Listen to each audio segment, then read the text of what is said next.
Why are we starting so early? Why are we starting so early?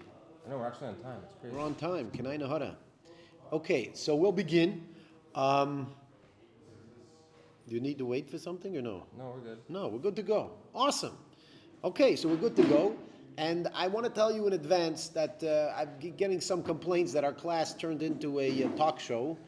Okay, and we're going to do something about this. Okay, this is a class. This is not a talk show, even though I talk and you listen. Pinchas actually came only for the talk show. He's like, listen, I see this rabbi talking on YouTube, on Facebook, and everywhere. I want to get him on a talk show. Okay. But no, we're not going to be doing much of a talk show today. We will maybe throw out a joke or here or two because I just can't help it. It's just my nature. But before we begin, I do want to tell those that are watching from outside or watching even the recording after the class, you must right now at the beginning of the class, if you didn't yet do it, hit subscribe. If you're on YouTube, hit subscribe and the bell so that you keep on getting notified every time we start this class. If you're on Facebook, you have an absolute obligation to hit share and put it in every single group that you know about. Share it to Facebook, to YouTube, wherever you got, share it, because this is your way of participating in the advancement and the enhancement of these teachings, and it's very important. So please make sure to do that right away before we forget anything else. Please do that. Even though, as I said, this is going to be a class, we'll be learning some Talmud over here. And I know my class is getting bigger because I started making a lot of jokes, which we will. We'll continue making the jokes, not a problem. But we actually have to cover the Talmud as well. Okay, Pinchas? I'm all in. You're all in. Pinchas is ready to learn some Talmud. What about you, Mendel? You ready to learn some Talmud? I think so. Why are you standing? We should sit down like a mensch. Don't stand there from the outside as if you're doing something. I don't know what you're doing. I wanted to ask a controversial question. You wanted to... Nothing to do with Gamara. Okay, so I'll tell you what, we are happy for you to ask a controversial question that has nothing to do with Gemara in about 10 minutes after we get through the beginning of the Gemara. This is very important, and David Peretz, we love you, but yeah, we like Dirtball even better, okay? He is Dirtball. Don't tell anybody. Hey, you just got doxxed, and don't tell the people that he's the dirt. Okay, all right.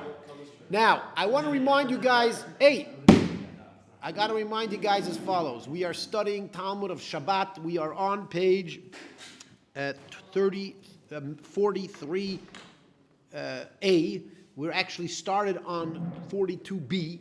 So we were discussing a Mishnah. The Mishnah says that you're not allowed to put a bowl to catch the oil dripping from a candle on Shabbat. What is the reason that we cannot do that? Why can't we do that?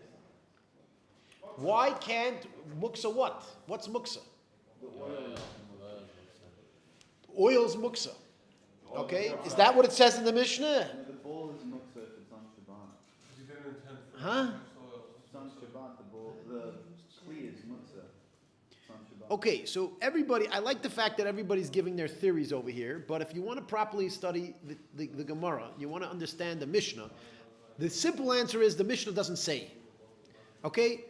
I want you guys to understand the Gemara here today. Okay? Unfortunately, people have been complaining that I'm talking about everything besides the Gemara, which does happen, and sometimes it's very entertaining for the people in the class and even for the people watching on YouTube, Facebook, Kick, Twitch, and whatever it is. Yeah, one of the people that were complaining is not here now, but that doesn't make the point is, oh, now he's here. You see, here he goes. But the point is that this must remain a Talmud class with jokes, not some jokes with a Talmud class. Okay? Very important. And we're going to do that. We're going to maintain the integrity of this class. All right?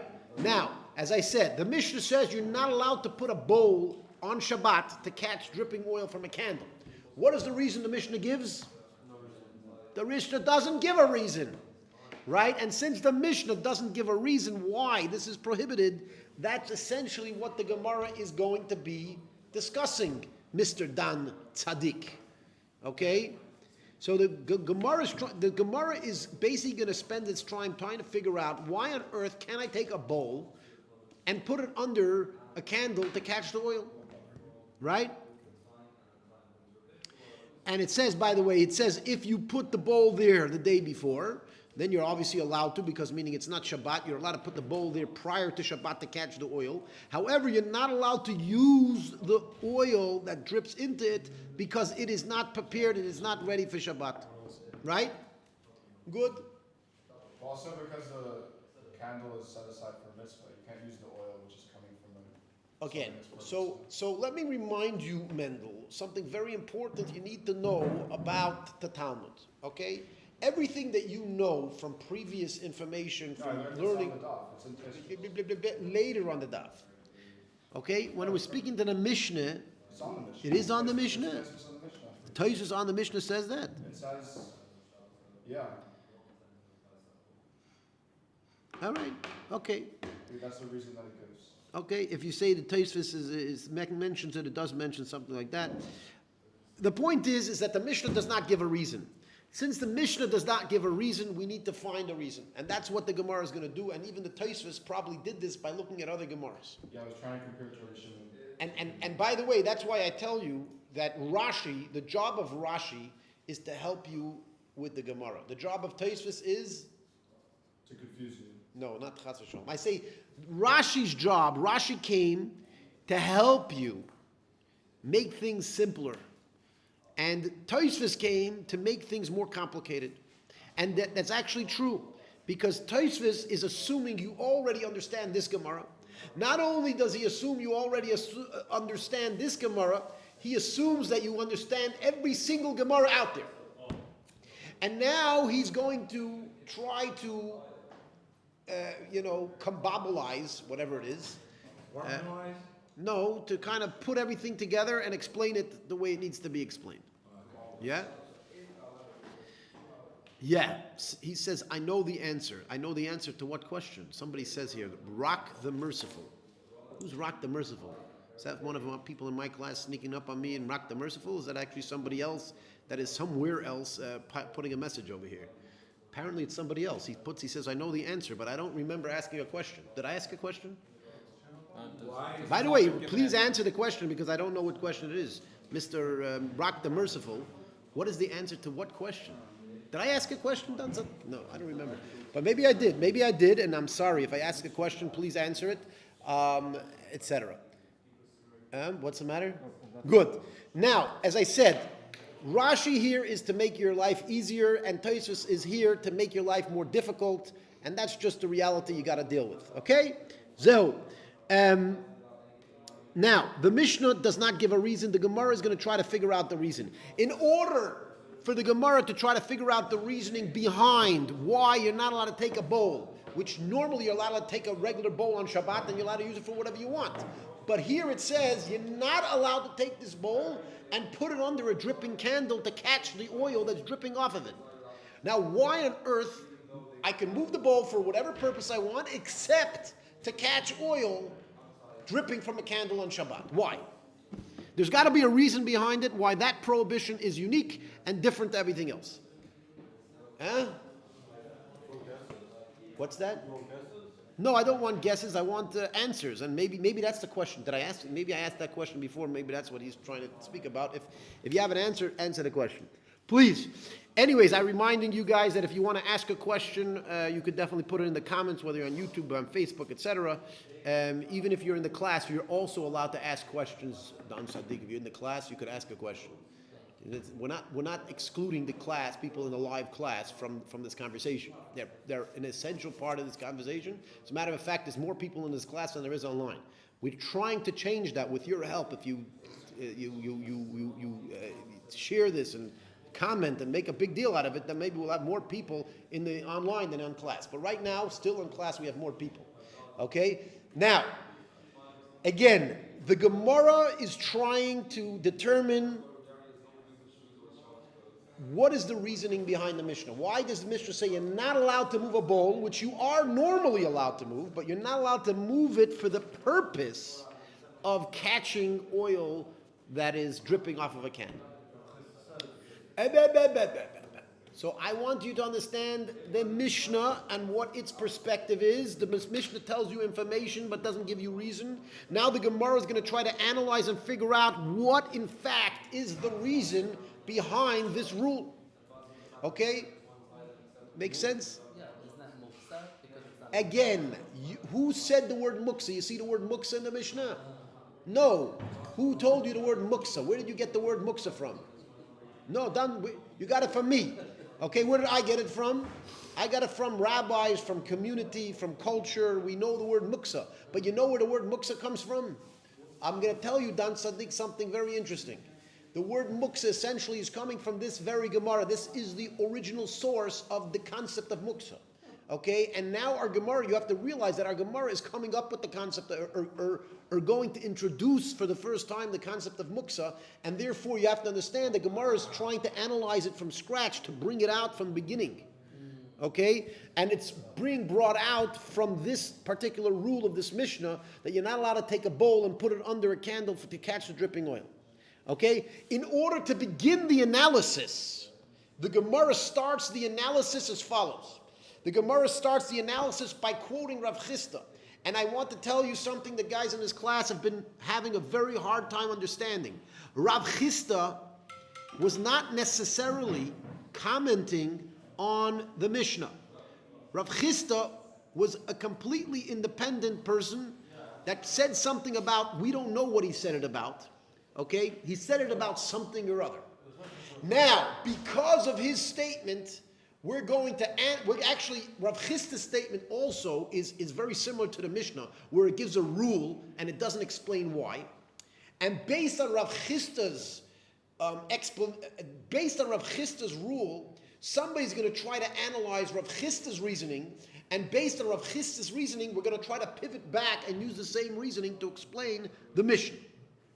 Okay, so again, Rav Chisda is an independent person. He's not commenting on the Mishnah. He just commented. We don't even know what the context of his comment is. We don't even know what the context was. All we know is that he said something. What did he say? So he said a different rule, not the same rule of the Mishnah, completely different rule, okay? Here's why a lot of you guys were struggling before, because you thought that he was commenting on the Mishnah. He's not. Rav Chisda said a random statement that we're going to use to analyze, to pivot back to the Mishnah. But you have to understand, Rav Chisda is a random statement, had nothing to do with anything that we know about. We don't know what context Rav Chisda said that particular statement. We don't know. Okay? Now, Rav Chisda's statement is as follows. Even though we told you you could not put a bowl under a chicken to catch the egg, but you could turn a bowl on top of an egg to protect it if it's in the garbage, for example. Okay? Now again, it's a completely different scenario. The scenario given by Rav Chisda is a scenario where you're trying to catch an egg dumping out of a chicken. Okay? It's laying an egg and you want to catch it. Okay, now could you give me a scenario where a chicken is going to be so nice and toilet trained that you're going to actually be able to catch an egg in a bowl under the chicken? Is that possible? Is anybody out there have ever tried to mess with chickens like this? No? Anybody? You did chickens? It's called a nest. Huh? It's called a nest. What's called a nest? Chickens lay their eggs.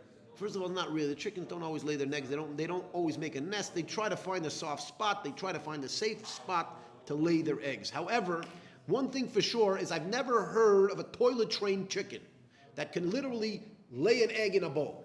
So how on earth are we laying an egg in a bowl? How on earth are you trying to put a bowl under a chicken to catch its egg? How's that happening? So, as we said, Rashi explains that we're talking about a farmer that sees he sees his chicken laying an egg on a slanty spot. And what's going to happen is he sees he has brains over here. He has some things up here, okay? And he is basically foreseeing that this chicken is going to lay an egg on a slanty spot, and it's going to roll down and it's going to crack.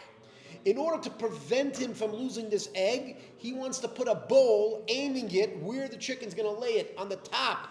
He's laying it on the top of the slope. He's laying it on the top of the slope, and this farmer is going to put the bowl at the bottom of the slope, so when the egg rolls down, it falls into the bowl, right? That is what Rav Chisda basically says you're not allowed to do. Okay, you're not allowed to put a bowl in a spot where you know the chicken's egg is going to roll directly out of the chicken's tuchus and into the bowl. Okay, you're not allowed to do that on Shabbat. However, he says, if the chicken already laid the egg, and perhaps the chicken laid the egg in a place that is dangerous for the egg. For example, a garbage dump. If the chicken laid an egg in the garbage dump, it's very possible that the chicken is going to, that some person is going to go dump out his garbage and is going to step on the egg and smash it. And then it'll be very hard to clean it up, and it's very hard to get the egg back. Okay? We need to, what do we need to do? Huh? So the farmer wants to cover the egg with a bowl so that if somebody steps on it, he won't step on the egg, he'll step on the bowl, and the bowl is going to protect the egg from cracking. Okay? So again, to put the bowl in order to catch the rolling egg, we say, no, you cannot do that. To put a bowl upside down on top of an egg in order to protect it from somebody stepping on the egg, we say that is allowed. Okay? That is Rav Chisda's statement. That's the only thing he said. He didn't say anything other than that. He did not say it in conjunction with our Mishnah. He just said this statement. Sometime he said, we have no idea when, we have no idea what, we have no idea what the context is. That's all he said. We don't know anything else other than what Rav Chisda said in the Gamara. That's what we know. Okay? Now, as I said, Rabbah is going to try and explain, Rabbah is going to try and explain the reasoning behind Rav Chisda's ruling, and based on that, we're going to try and pivot back to the reasoning of the Mishnah. That's what we're trying to do. Okay, do you understand, Dan Sadiq? Yes. Good. What about you, Pinchas? Ken? You're sitting here live watching me on YouTube as well, right? No, Or no? I'm looking this stuff up. Oh, you're looking up the things. Oh, wow, Baruch Hashem, I see you with a computer. I thought maybe you saw you wanted to see me on YouTube as well. Somebody once told me that I look more interesting on YouTube than I do in person. What do you say? Is that I think that might not be true because Pinchas over here, he was watching me on YouTube, and then he came here and decided he wanted to come live. If you want to come study with me live, it's very simple. You take a flight to Israel. You come to the northern city of Tzfat. It's the holy city. It's known for its Kabbalistic traditions, right? And by the way, for a lot of Torah study traditions, this holy city of Tzfat, you come here if you could find the flight. Most of the flights these days are canceled because they think Iran's going to bomb us. I hope they don't, but it's very likely they will. And if they try to bomb us in middle of this class, we will get up and run to the bomb shelter, which is only about, how far is it? Not even 20 feet away, except Pinchas. Pinchas, he has this tradition, whenever the bombs fly, he runs outside, he likes watching them. I take pictures. We just hope that he doesn't get to watch them too close, because you never know. Pinchas does this all the time. This guy's, I'm telling you, he hears the alarms go off. The bombs are coming, so everybody's running into the shelter, holding their heads, and Pinchas is like, I'm gonna see the Iron Dome smash them, and boom. Pinchas, can I know that?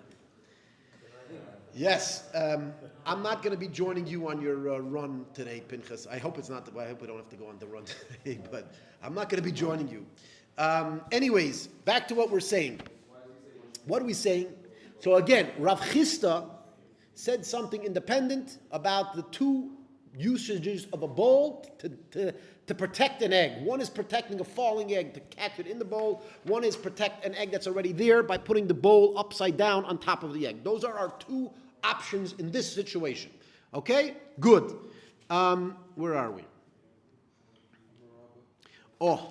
So now that we have the Mishnah, which is a statement, we're not sure exactly what the reason behind the statement is.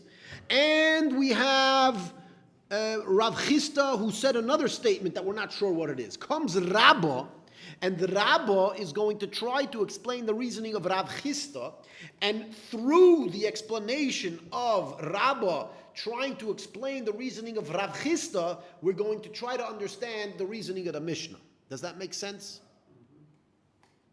Good. Okay, what does Rabbah say? Rabbah makes a statement. He says, what is the reason of Rav Chisda? The reason of Rav Chisda, according to Rabbah, is as follows. It is not normal for a chicken to lay an egg from, it's not normal for a chicken to lay an egg in a slanty place. It's not normal. It is normal for a chicken to lay an egg in a garbage dump. That is normal. Hi to Louise Cox from Sydney, Australia. Thanks for joining us. By the way, I see some people ask questions. We will get to them. It's just very important that we stay on topic just for a little bit till we get the information well. And then we're going to deal with some of the brilliant questions that are coming from the Rock the Merciful and David Ben Leon, whoever they are. We're going to deal with your questions in a moment. But for now, just hold on because we need to get through this concept, because if we don't get through this concept, everybody's going to get confused, and then my students are going to come to me after the class and say you care more about being a talk show host than you do about being a teacher, and that's not true, okay? I'm happy to have a talk show while I'm teaching, but I'm not happy to be a teacher in the middle of a talk show, okay? The main thing here is to teach you the Talmud, okay? The secondary thing is to have all these people all over the world, Baruch Hashem, join us, and maybe they should also learn the Talmud. And in order to help them and encourage them to be part of our program, I throw in a joke here or there too. Okay, that's the only reason I do it. I don't do it because I'm a comedian, a stand-up comedian. When I was a kid, they told me, you know what they told me when I was a kid? They said, if you want to be a stand-up comedian, just stand up and everybody will laugh. That's what they said. They can write to you for the papers. They could what? Write to you. Oh, they could. By the way, we have worksheets. If you want to be really part of this class, you can send me a message and an email, a message if you want to know how. Put in the comment if you can't figure out how to send me a private message, and I will respond to you and tell you how to send me a private message. But if you want the worksheets, they are available, and I'm happy for you people online to use them as well. Okay? Let's get back to the Gemara. Once again, Rabbah says that the reason for Rav Chisda is that a normal rescue is allowed on Shabbos, an abnormal rescue is not allowed on Shabbos. Now I need to explain to you what a normal rescue is and what a non-normal or abnormal rescue is.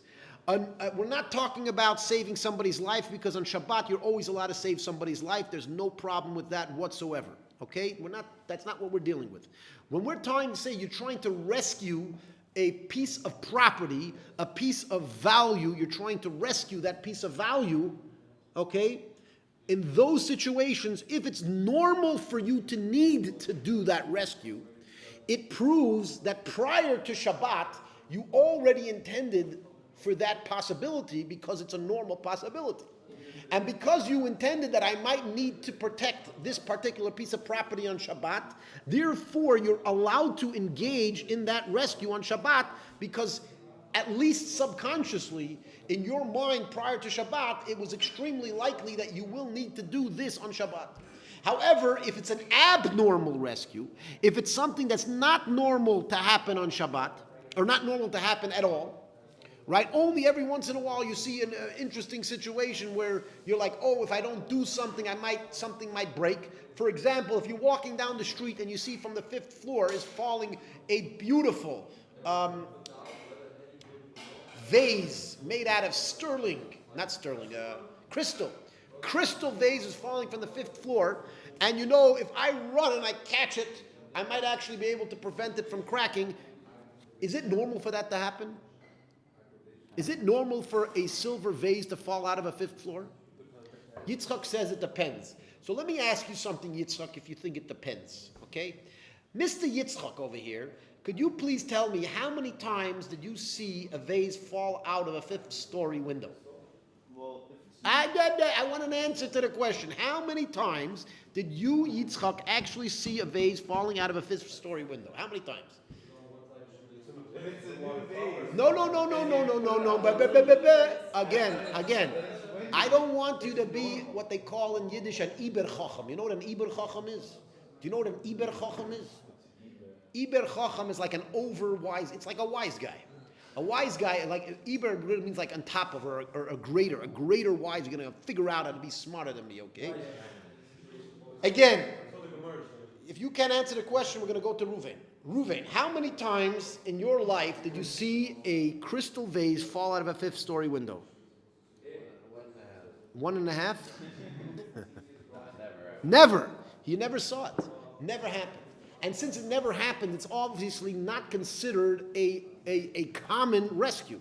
It's considered something that happens every once in a blue moon, but it's not common. Okay? So we just let it fall. What's that? You let it Again, we're talking about from the perspective of what we're discussing, what is normal rescue, what is abnormal rescue. It's not normal for a vase to fall out of a fifth-story window. It's also not normal for you to... This one broke down on us. Okay. Can we see last chats?